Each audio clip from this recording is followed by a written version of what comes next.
there was a point that Deontay brought up that had to do with balance. And this is actually one interesting thing that At the Bay has in common with the Daughters of the Late Colonel, which we didn't really have time to talk about last time. Right, so this has to do with the way they're structured.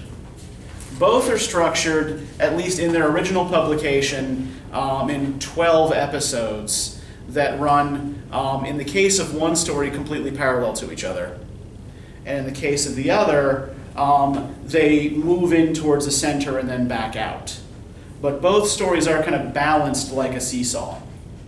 So if we look at the structure in The Daughters of the Late Colonel, we'll start with that one. It's maybe a little bit less complex, a little bit less sophisticated.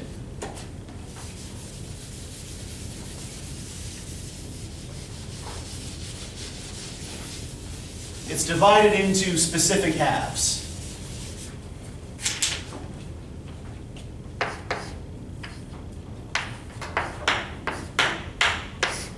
So first half, right. First episode, we get Josephine and Constantia together. Right.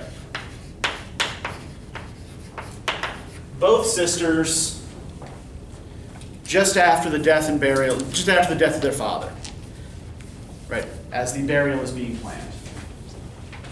The second episode is dominated by Nurse Andrews, who had taken care of the father as he was dying, and whom they've invited to stay as their guest. The third section, also dominated by Nurse Andrews, as they remember her presence at their father's deathbed, right? They couldn't be alone with him because she was there holding his wrist and looking at a watch, even though he's dead, he doesn't have a freaking pulse. Part 4, they're dealing with Mr. Farrells, the Anglican priest. Part 5 is Josephine alone. And part 6 alternates between the sisters. Right. We get Josephine and Constantia. Josephine and Constantia are playing ping pong back and forth mentally. And then the second half of the story.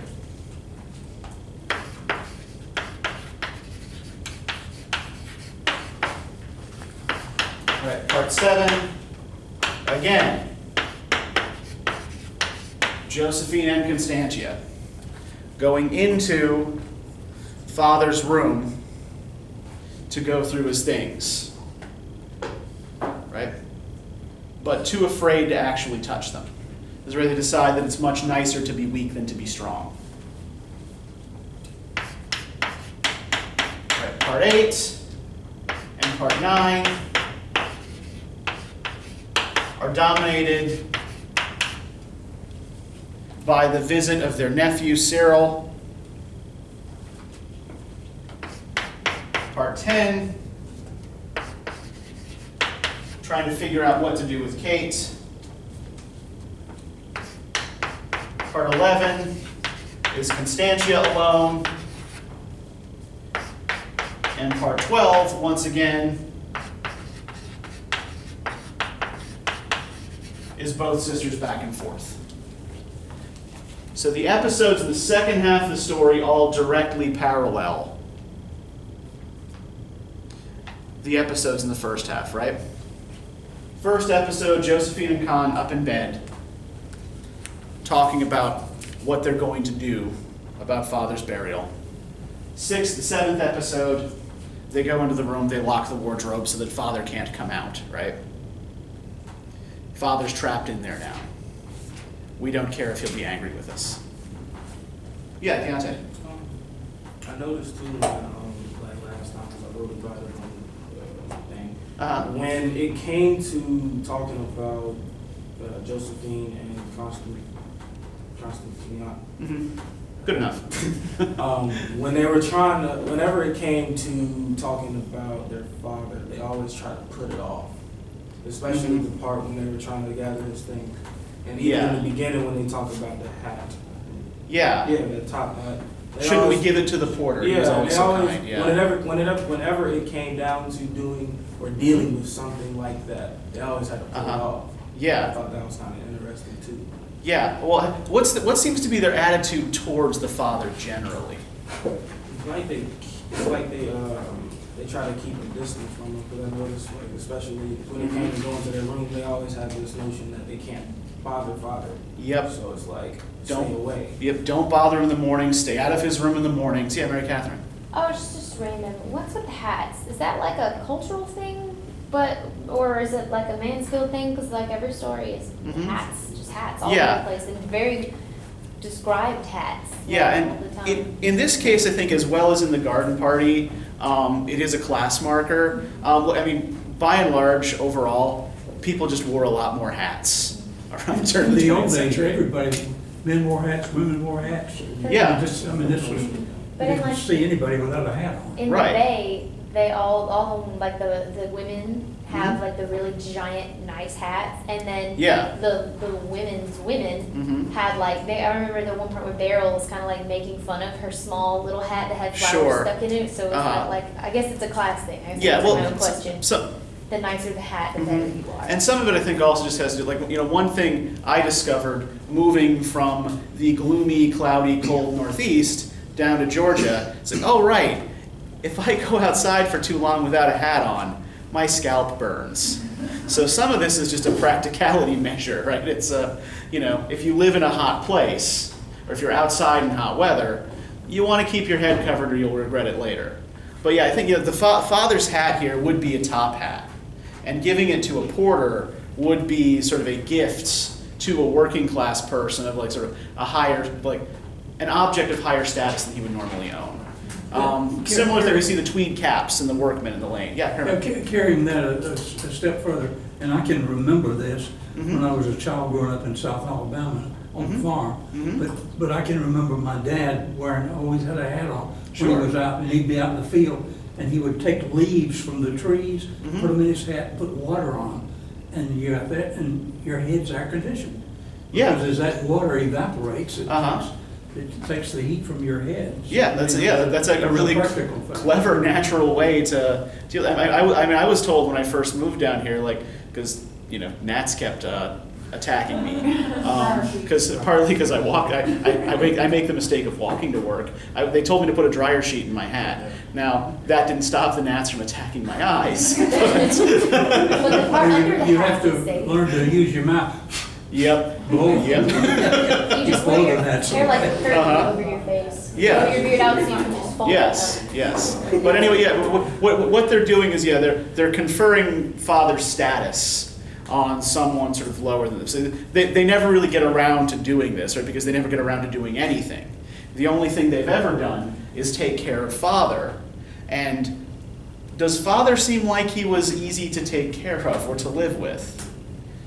Right. No, they even said at his funeral, he's going to find out about this and he's going to be mad. Yeah. You had me buried? Yeah, I mean, they're almost like, they're middle-aged women, but they think and behave often rather like children. We see in that first segment that Josephine actually curls up into a fetal position, right? They still sleep in a room together like children.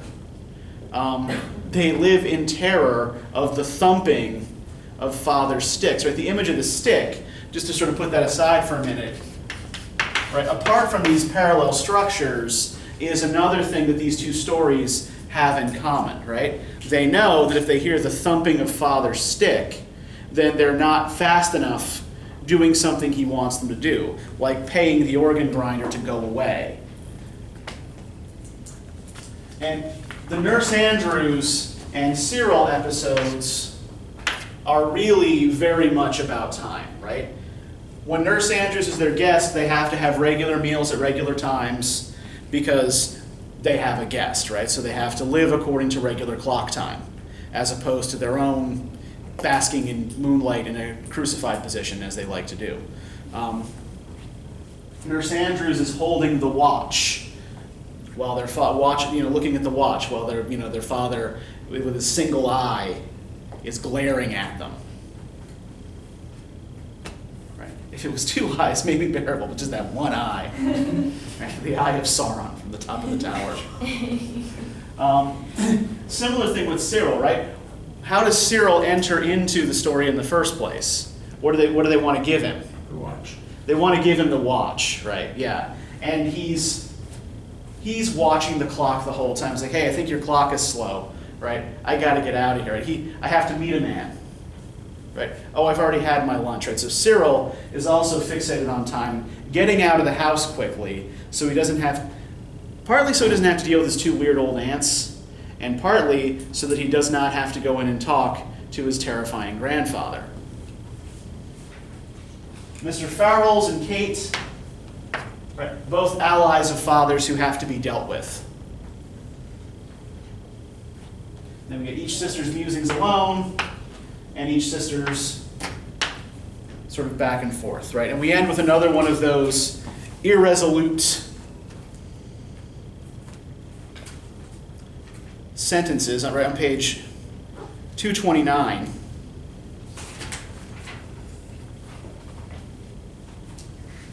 She turned away from the Buddha with one of her vague gestures. She went over to where Josephine was standing. She wanted to say something to Josephine, something frightfully important about the future and what, don't you think perhaps, she began. But Josephine interrupted her. I was wondering if now, she murmured. They stopped. They waited for each other. Go on, Con, said Josephine. No, Jug, after you, said Constantia. No, say what you were going to say. You began, said Josephine. I'd rather hear what you were going to say first, said Constantia. Don't be absurd, Con. Really, Jug. Connie. Oh, Jug. A pause. Then Constantia said faintly, I can't say what I was going to say, Jug, because I've forgotten what it was that I was going to say. Josephine was silent for a moment. She stared at a big cloud where the sun had been. Then she replied shortly, I've forgotten too.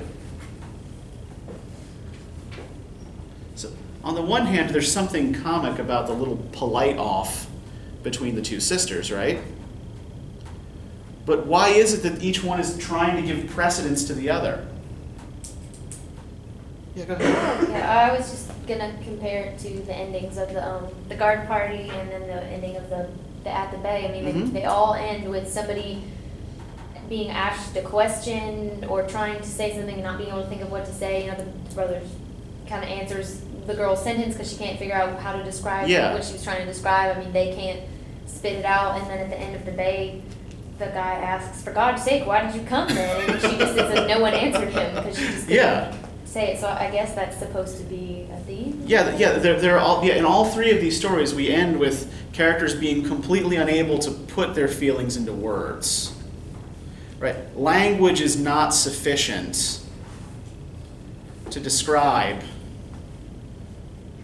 certain kinds of experience. Is that supposed to be a modernist thing? Because I know we've seen that in other works. Yeah, I think it, and we'll see this a lot more in Virginia Woolf.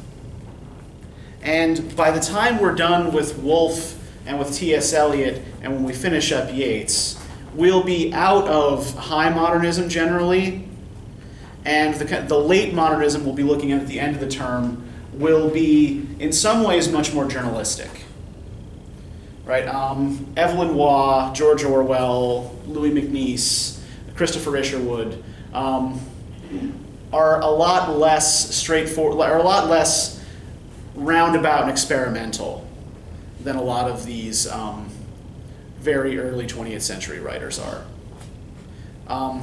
They're still probably a lot less straightforward than they might appear, but they're often trying to speak more directly to a less refined audience than the high modernist author would be. So is the ending, especially of this one, because this is the one that really stuck with me, so is the ending meant to be just that high modernist, if you don't understand, good, because I didn't want you to thing? Or You know, I think it's, I don't think it's that in this case. I think that what it comes from is, again, that influence of Walter Pater that we talked about last time. And I think there's some Bergson in there as well, right? For Bergson, right, your experience of time, your experience of the world is largely personal. Just as for Pater, your response to a work of art is pretty much entirely personal, right? There's a chapter in Pater's The Renaissance in which he talks about the Mona Lisa. It starts with she is older than the rocks on which she sits, and it goes into this long purple prosy description that makes her sound like some kind of freaky vampire. And what he's demonstrating there is that when you are in that crystallized aesthetic moment, your connection with the work of art is what matters. And other people may not be able to understand that. You may not even be able to communicate that to other people.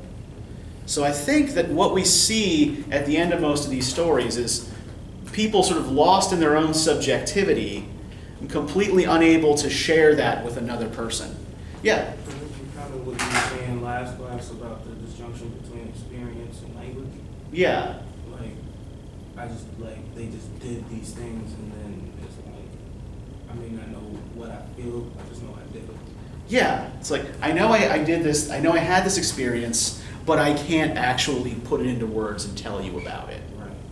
Yeah. And I guess if we're examining it in the context of all the other modernist pieces that we've written, Which we should. Which we should, yes, and learning.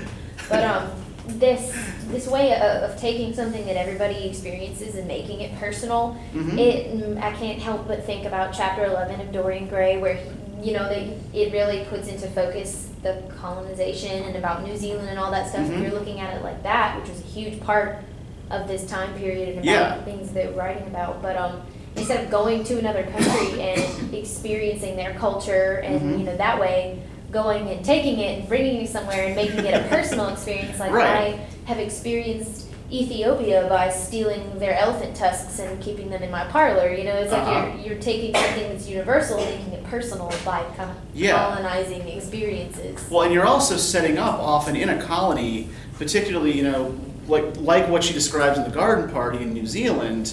You're essentially like building your own artificial context in the place where you now find yourself. I think to go back again, I think in part because we're dealing with texts that are both intensely tied up in colonialism.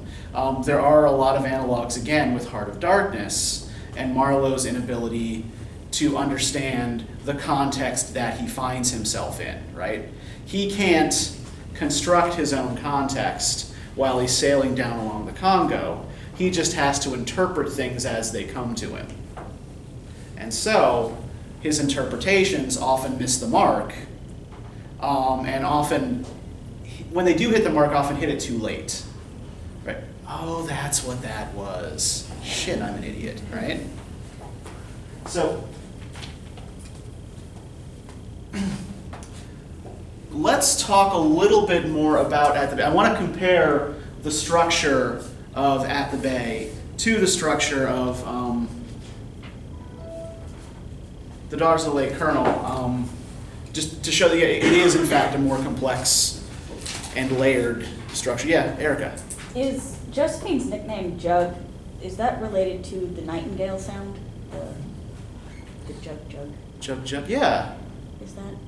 Yeah, it could very well be. Yeah, the sound that's attributed to the nightingale. I think it also is jug as empty vessel. Okay.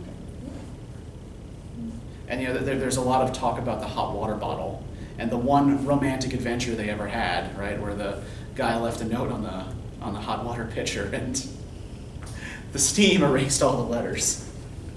They're empty. They don't have a song of their own. So they have to Yes. It's very, very Taoist, right? You're just collecting day. You're collecting virtue, collecting power. So the two halves, well, really, there aren't really two halves of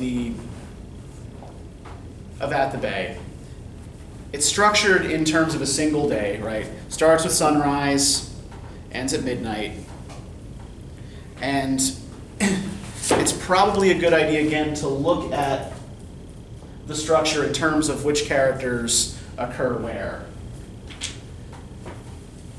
So, episode 1, in which we have the shepherd, and also Flory the cat,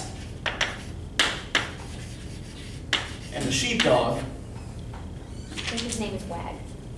Wag? His name is Wag. Is it? Yeah. Oh, okay. It doesn't say until almost the very end Yes. of that little vignette, but it does. Okay, say yeah, Wag. yes, you're right, yes. Because he couldn't say Wag at the beginning because the dog needs to be the only dignified figure. So if they called him Wag And at Wag, the beginning, yeah. Wag it really, wouldn't get yeah. that The sense. name really reduces his dignity. It does. So it's Mhm. but yes, doesn't it? Yeah. So you have a figure of authority using his stick to guide his flock to their grazing lands, right? Now this is paired with episode 12, in which Harry Kember tries to herd Beryl off of the family estate, right? Let's just go as far as those bushes, right? Nudge, nudge, wink, wink. Episode 2, between Stanley and Jonathan, where we get this sense, first, of their different concepts of time, right? Stanley has a particular sort of set idea of when his bathe needs to take place, how long it needs to be, and when he needs to get out. While Jonathan just floats in the water until he feels crampy and gets out. It also shows Stanley's need to be an alpha, right? What is it that ruins his bathe? Why is it he has to get out of the water? Jonathan got there first. Jonathan got there first. My ocean. That's right, that bastard.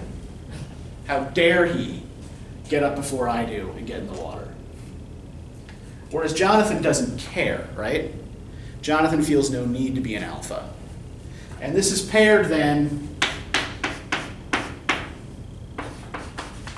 with the strange episode between Stanley and Linda in part 11, where he's apologizing to her for a wrong. She has no idea. She has no idea why he's sorry, right? I didn't say goodbye to you, right? So Stanley sort of apologizing for his rigid adherence of time to his wife, and his wife not really giving a shit, but being happy about the gloves. Right, episode 3, the principal actors in that are Beryl and Stanley.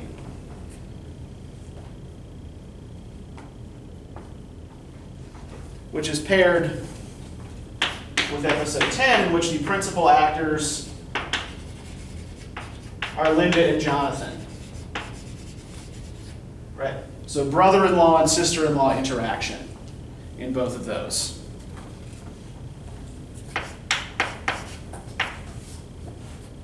Episode 4 involves the children, as does episode 9, right? The children don't appear all that much, but they're right in the middle of both arcs of the story.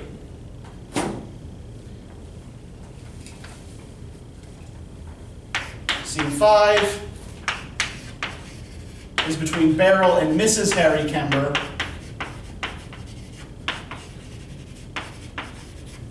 That weird, almost seduction, right? Mrs. Harry Kember is praising Beryl's body, right? My darling, it should be a crime for you to wear clothes. And then floating up on her in the water, looking very much like her husband, right? In this sort of weird, seductive posture. That's kind of a foreshadowing thing too, right? Yeah, that they're Mr. and Mrs. Harry Kember are weirdly indistinguishable from each other, right? They're kind of swingers, aren't they? I get Yeah, there's some suggestion of sexual impropriety as well between Mrs. Harry Kember and her maid, right? The maid comes out, not wearing a hat with a red ribbon and an impudent smile, right? She calls her Glad Eyes. So yeah, the Harry Kembers are regarded by the other people in the summer colony as a bit shady, right? And she's always smoking. And she acted like a man. Yeah. Is she like trying to talk Beryl into having sex with her husband? Because that's what I get from that. She's like, you're too young to not have fun. Do what you want. And then her husband just creepily shows up in her backyard. Like, I would say yes, probably. Like she gets excitement out of ruining Beryl. Also, yeah. Why is her name Beryl? Does that mean something like Beryl? B-A-R-R-E-L? Well, a barrel is a jewel, right? It's a kind of jewel, and it's a not uncommon early 20th century women's name. It's like I guess like today, like something like Eunice or Dorcas or Mildred would be, right? There are people alive with those names, but they're probably quite elderly. Well, it's not one that's so popular anymore. But you think the notable single ladies, one's Jug and one's Beryl, and they're both empty. If you want to compare the two. But okay. Yeah, It's a common name. Tell me whatever you want. I think that the spelling that it's the jewel is probably more important, particularly in light of the trout children finding the Nemeril on the beach. So this is paired with Alice the maid's trip to go visit Mrs. Stubbs, who owns the shop. And Mrs. Stubbs it's maybe not a sexual seduction of Alice, but she's still trying to bring Alice over to her way of thinking, right? I think it's also significant that scene begins with Beryl making fun of Alice and suspecting that Alice is going off to go meet some local lout under a bush. Mostly because that is what Beryl would prefer to be doing. And finally, scene 6, the last half of the first arc, is between Linda and the baby, right, in which Linda slowly comes around to loving her son, which is something she's never done for any of her children. But by the time she does, he's lost interest in her, right? He's rolled onto his stomach and is off chasing something else. And the parallel scene is the next one.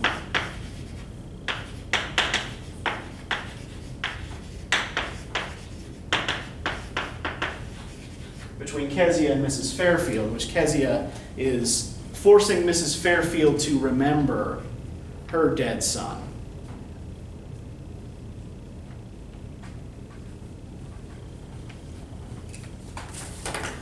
So it's a much less straightforward one-to-one correspondence of scenes than we had in The Daughters of the Late Colonel, but it develops in a very similar kind of way, right? It's just instead of having scene, right, we go back in reverse order. Right, so we keep coming back to, in the very center, parent-child relationships. And again, I think it's important that the children are at the middle of each arc.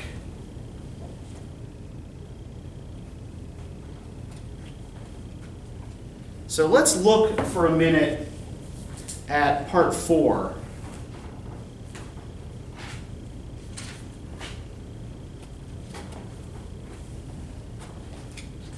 Right.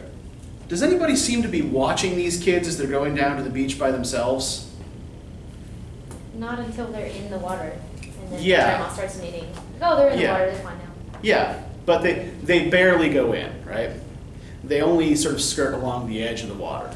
We see the men go into the water, deep into the water, and we see Mrs. Harry Kember go deep into the water. No one else does. Everybody else just paddles around on the shore. So,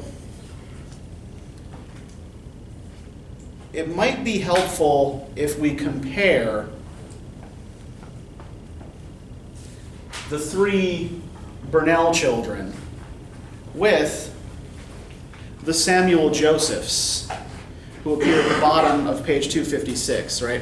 The whole family of Samuel Josephs was there already with their lady help, who sat on a camp stool and kept order with a whistle that she wore tied round her neck, and a small cane with which she directed operations. The Samuel Josephs never played by themselves or managed their own game. If they did, it ended in the boys pouring water down the girls' necks, or the girls trying to put little black crabs into the boys' pockets. So Mrs. S.J. and the poor lady help drew up what she called a program every morning to keep them abused and out of mischief.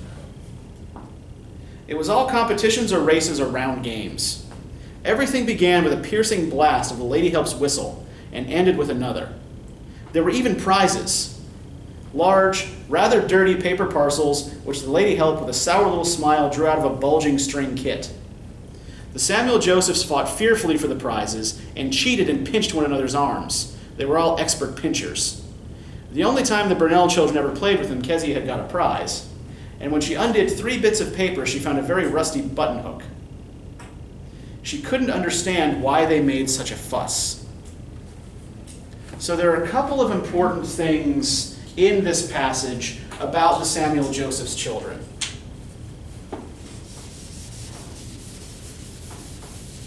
First,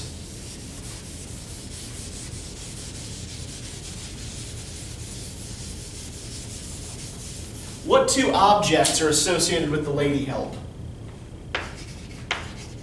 The whistle Yeah, a whistle. In the bag. And what? In the bag. Okay, yeah, she's got the bag with all the little parcels. Okay, maybe 3 important objects. The cancel that she sat on. Okay. The cane, yeah. Now, when we see sticks in these stories, right? The Colonel with his thumping stick, Stanley Burnell with his obsession about his stick, like I can't leave without my walking stick, right? These sticks are usually representations of masculine authority, right? The shepherd guiding his sheep with his stick as well, right? What about the whistle? What's the whistle used for? Yeah, to get their attention, right? Because these kids are apparently little animals, right? They seem to be a rotten little bunch of bastards. But what else is it? Yeah, what role does it play in the games? It starts and ends the game, right? So the whistle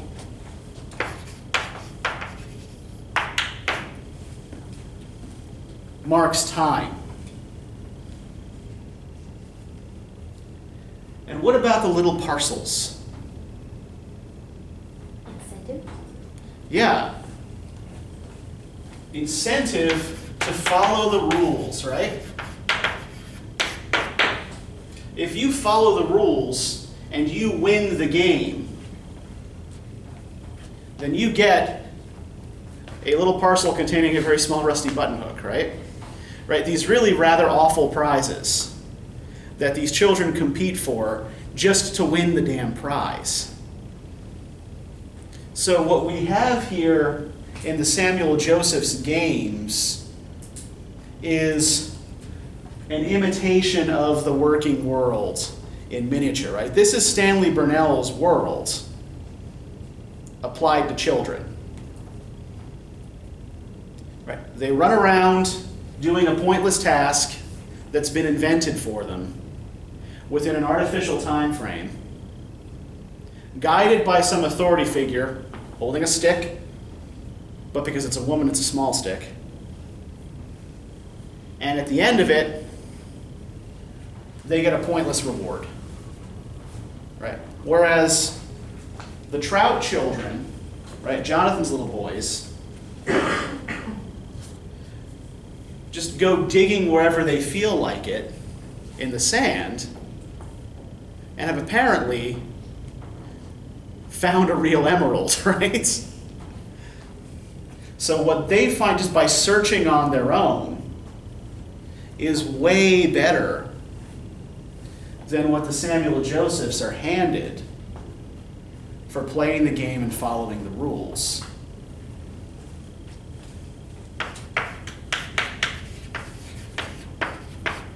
Their little emerald. I think that this is also sort of connected to the missing gold brooch in the Alice and Mrs. Stubbs episode, right? It's probably still missing because the little Trout boys found it on the beach. Right? There are these little things that link every episode together, sometimes not contiguously. Right? We look at, for example, Flory and Wags in part 1. Page 251. Then the first inhabitant appeared. It was the Burnells' cat Flory, sitting on the gatepost, far too early as usual, looking for their milk girl. When she saw the old sheepdog, she sprang up quickly, arched her back, drew in her tabby head, and seemed to give a little fastidious shiver. Ugh, what a coarse, revolting creature, said Flory. But the old sheepdog, not looking up, waggled past, flinging out his legs from side to side. Only one of his ears twitched to prove that he saw, and thought her a silly young female. Now, do we have an analog for this anywhere else in the story?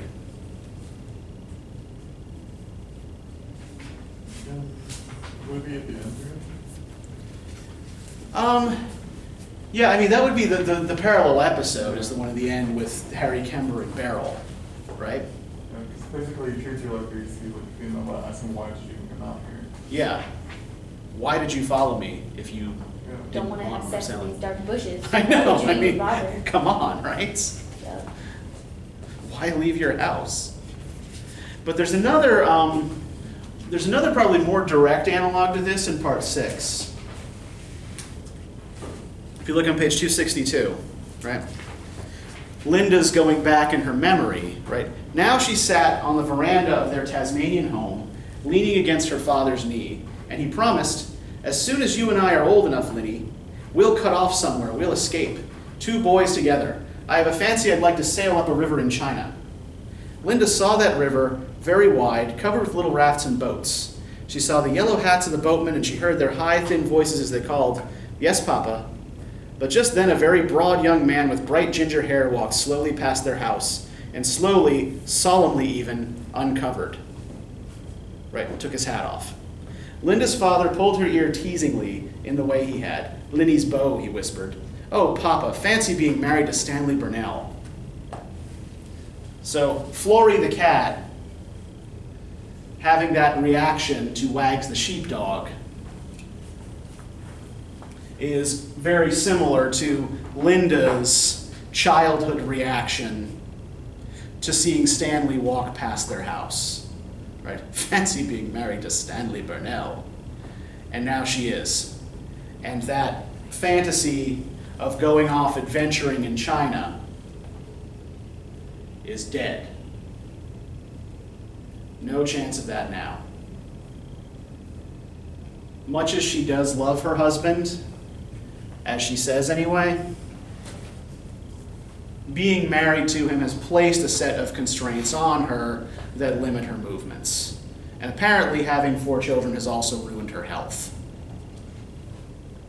And what's Stanley is like the sheepdog trying to herd 4 children and a mother and a sister and a wife with his stick, trying to herd them all around. and not really doing a very good job, right? So I'm saying Wags is the hero of the story. It really is all about He's Wags. the protagonist. Yes. The tale of the mighty Wags. So where are we for time, by the way? I don't actually have a clock. 3:01. 3:01. Okay, so I do actually want to finish up to where I was starting to get to with the whole thing about the Samuel Josephs. before the fact that I'm poorly organized and forgetful led me astray. So He needs wet. I know I need a shepherd and a sheepdog to guide me to where I need to go. But let's look at the other episode involving the children, right? The game that they're playing involving the farm animals, right? So they got this little card game they're playing. If you have the same card that comes off the top of the deck, you're supposed to make your animal sound and then take it, right? And Lottie, the littlest child there, keeps forgetting how to play and hasn't won any cards. So what do the other children do? Do they behave like the Samuel Josephs would? Yeah, the children who are largely robbed of adult supervision, right? They're pretty much left to their own devices. Among themselves, seem by and large to take care of each other, right? When Lottie couldn't make it over the stile of the gate by herself, Kezia came back and helped her. When Lottie doesn't have any cards left, the other children essentially start letting her win, right? So the Burnell children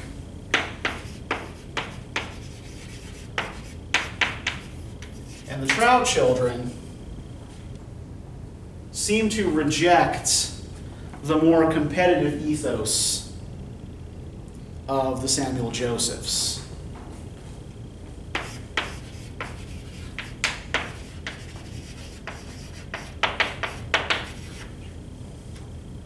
Now, what's the other important thing about their game as opposed to the games the Samuel Josephs played? They're very serious and sitting at their little table and Yeah. they lose track of time. There's no whistle telling Yeah. them to start and stop. They end up playing until it gets dark and they're like, oh God, it's dark. Like they just like And then Jonathan shows up to come get them. But yeah, they're just left there to play as long as they want. And who made up the game? they did the bull.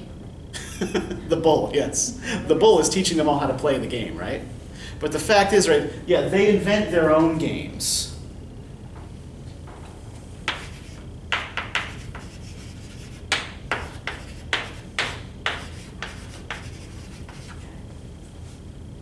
Right? These children figure it out for themselves rather than being guided around by the stick or the sheepdog or anything else. And I think that this is sort of why they're at the center of the story here, or the two story arcs, is that the adults are all pushed around by forces they don't have any control over. Right? Stanley is at the mercy of his clock. Linda is at the mercy of her marriage. Beryl is at the mercy of her lack of marriage. Jonathan hates his job and his life and regards it as a prison. But the kids are actually having themselves a pretty good time. I think it's because they're embracing that idea of durée or duration over clock time.